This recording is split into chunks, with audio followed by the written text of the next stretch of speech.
Hello there, this is Pastor Purple. I am doing my thought for today. You know, I'm trying to do it once a week now, so I'm getting there. But I just wanted to say hi, see how you guys are doing. But I wanted to share with you something. At the moment, you know, I always do weather-related thoughts for today. I can't help it. When you live in a part of the world where the weather is so changeable, like the UK or the Netherlands, places like that, where it goes from sunny to rainy to snowy to blistering heat all within the space of 24 hours, you know, you kind of talk about the weather a lot, and it affects actually how we view things. You know, if you live in a consistent temperature or a place where it has actual solid seasons, you don't have so much to say, but we tend to talk about the weather a lot. So today's thought for today is inspired by the weather. We are having the most beautiful weather. It's like 28 degrees today. Now, for some of you, that is just like normal.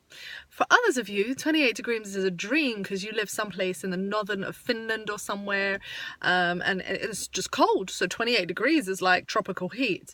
And for us, it's kind of like tropical heat. Most people are out in sundresses and shorts and vests, and we're all feeling really positive, and there's lots of smiling, people very happy and friendly, and everyone's saying, hey, how you doing? And it got me to thinking, for everybody, including myself, I absolutely come alive during the summer. The beautiful sunshine, the warmth of the vitamins on my skin, the heat. I don't have to wear thick layers up to here and down to here, and I don't have to feel like I'm covered in just a barrier between me and the outside elements. And we all tend to feel really good. Well, I happen to know two little people who have a sensory processing disorder, and those two little people struggle with the sun. And so as soon as it gets to summer, their mood kind of dips down and they feel kind of oppressed, and they don't interact with the sunshine. And it made me think of some of the friends I've known in my childhood.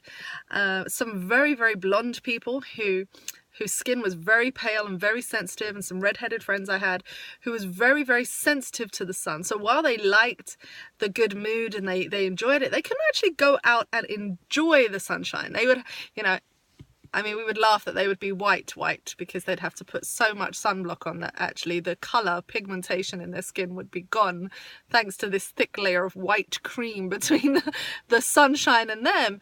And they wouldn't be able to enjoy what we take for granted, I think, what other people take for granted.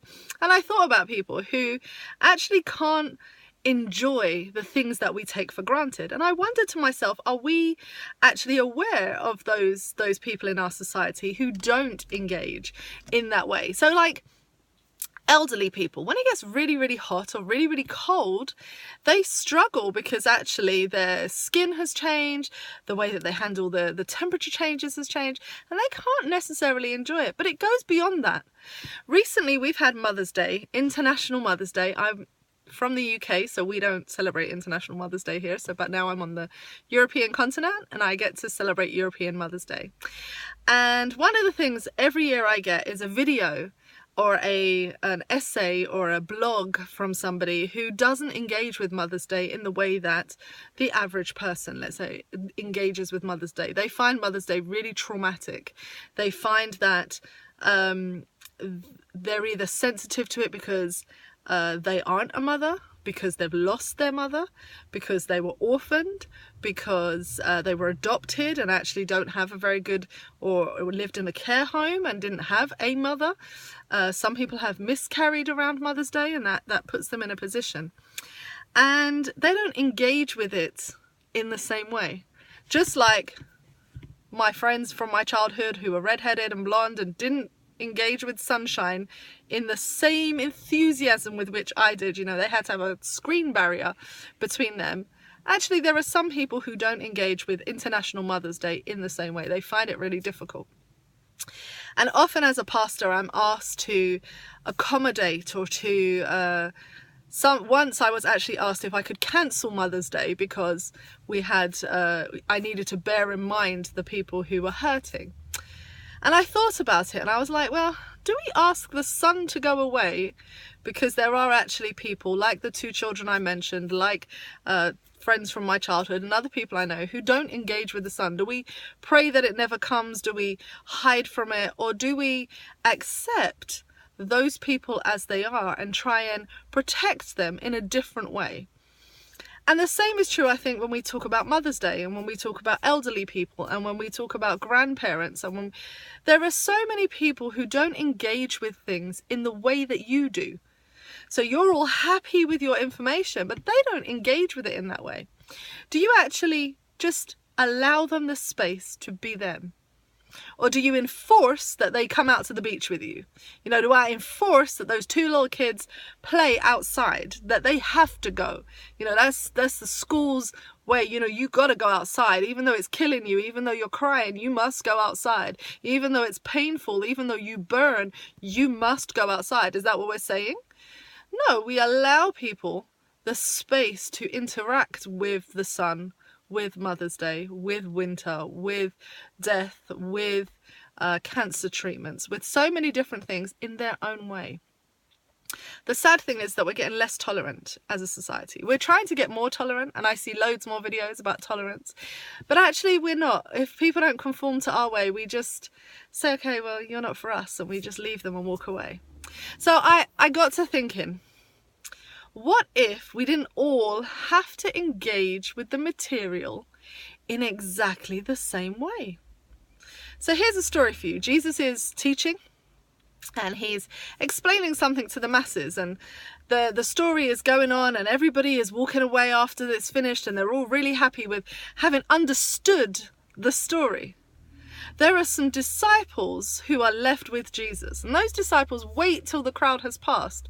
And they turn to Jesus and they say to Jesus, what were you talking about? What does that story actually mean? See, now thousands of people had understood what Jesus was saying and they had left rejoicing, the Bible tells us. But the disciples were confused. They didn't interact with the material in the same way. And so we're left with this moment where Jesus says, okay, let me help you to understand the good news here. Yet in churches, we don't do that. You see, in churches, what we do is we say, if you don't interact with material in the way that the thousands do, then you are obviously a sinner and you are obviously wrong and you need help, and you know, we are going to ostracize you and outcast you and say you're not really one of us because you're interacting with the material in a way that doesn't make sense and I don't like it. We don't allow for difference. We don't allow and have grace enough to say that not everybody comes from the same space and takes to the text in the same way. So, I know this video is a little bit long, so I'm doing them one a week, so give me some grace. They're going to be a little bit longer.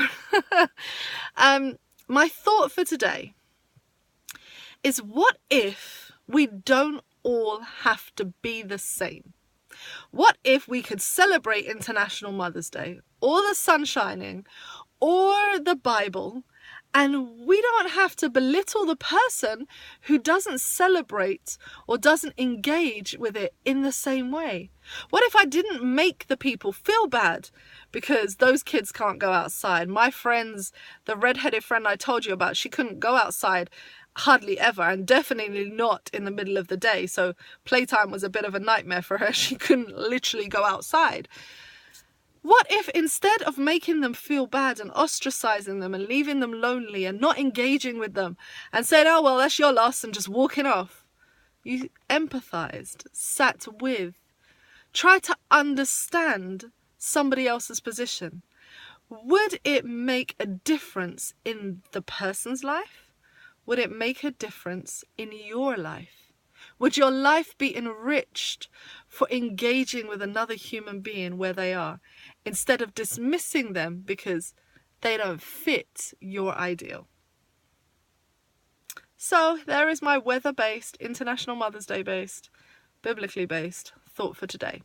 I hope that this week, as you ponder this thought, as you try and work out where you lie in the spectrum of people. Are you the outsider who doesn't celebrate in the same way? Are you the one who is part of the masses and has the same understanding and you ostracize those on the margins? Are you the one who leaves your friend behind to go play outside because you can play in the sun, but your friend is crying out for a friend to sit with them. Who are you to others today? Blessings, peace, bye.